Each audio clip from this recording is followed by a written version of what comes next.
Pemirsa, berbagai ikhtiar dilakukan oleh lapisan masyarakat untuk menghindarkan diri dari penularan COVID-19. Salah satunya dengan membangun bilik penyemprotan disinfektan. Tapi siapa sangka ada potensi bahaya yang mengintai di baliknya. Apa sajakah itu? Simak liputannya berikut ini, pemirsa.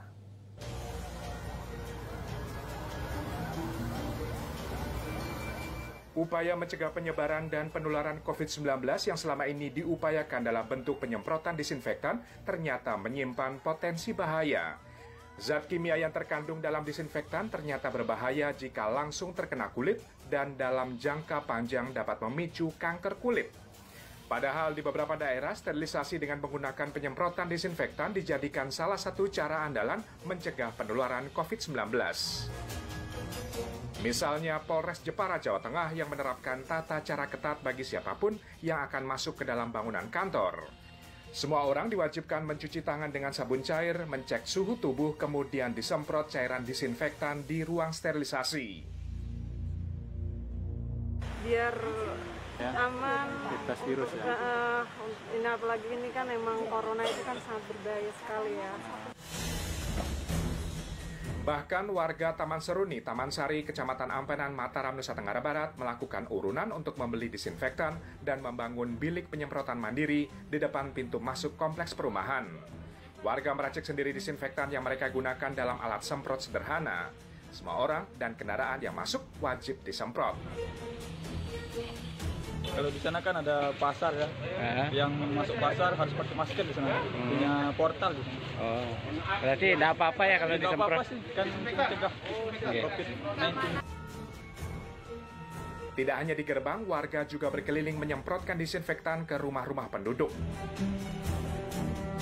Sehingga kita tidak menunggu bantuan-bantuan dari istilahnya pemerintah.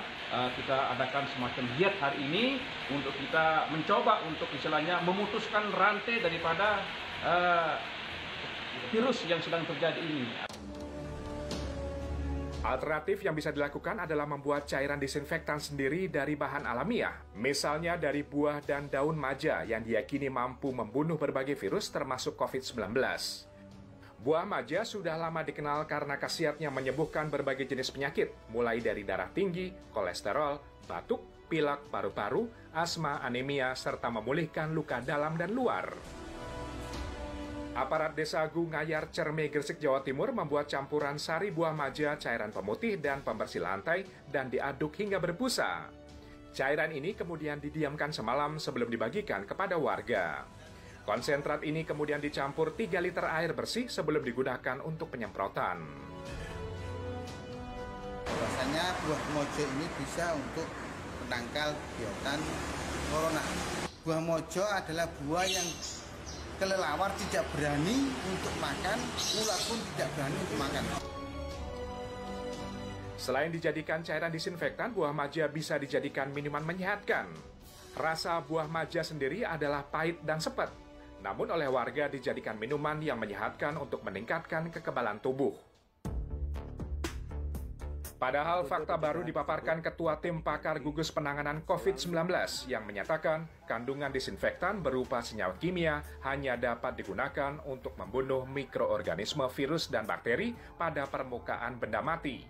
Namun tidak dapat melindungi bagian dalam tubuh atau bagian tubuh yang berkontak langsung dengan penderita COVID-19. Bahkan penggunaan disinfektan di ruang publik harus memperhatikan komposisi, bahkan sangat tidak dianjurkan digunakan secara berlebihan karena bisa memicu kanker kulit.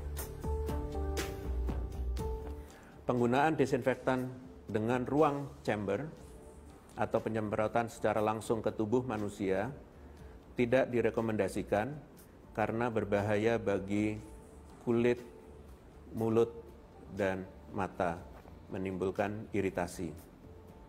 Penggunaan dengan UV light dalam konsentrasi yang berlebihan mempunyai potensi jangka panjang menimbulkan kanker kulit. Potensi bahaya lebih besar jika cairan disinfektan disemprotkan di dalam bilik. Institut Teknologi Bandung menyebut hingga kini belum ada data seberapa efektif metode bilik semprot ini.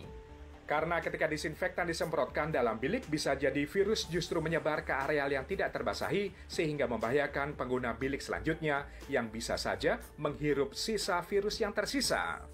Alkohol dan klorin yang biasanya menjadi campuran juga bisa berbahaya jika terkena membran mukosa tubuh seperti mata dan mulut. Jika terhirup dalam jangka waktu panjang, konsentrat bisa memicu kerusakan paru-paru kronik. Penggunaan hipoklorit pada konsentrasi rendah bisa memunculkan iritasi kulit, sedangkan dalam konsentrasi tinggi dapat menyebabkan kulit terbakar. Tim Liputan Transmedia.